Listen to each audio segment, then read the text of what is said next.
আল্লাহ রব্বুল আলামিন কাদেরকে জীবনের প্রতি সর্বাধিক লোভী মানুষ হিসেবে কোরআনে বর্ণনা করেছেন? ক, ইহুদিদেরকে, খ, মুশরিকদেরকে, গ, পরকাল অস্বীকারীদের, ঘ, বনি ইসরাইলদেরকে। খ, মুশরিকদেরকে।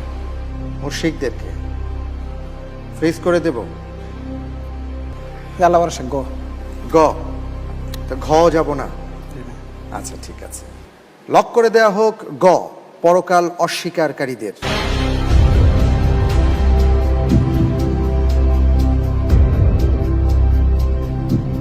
আপনি যে উত্তরটি দিয়েছেন গ, পরকাল অস্বীকারীদের,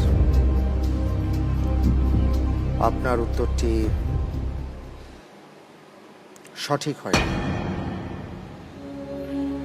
উত্তর হবে ক, ইহুদিদের।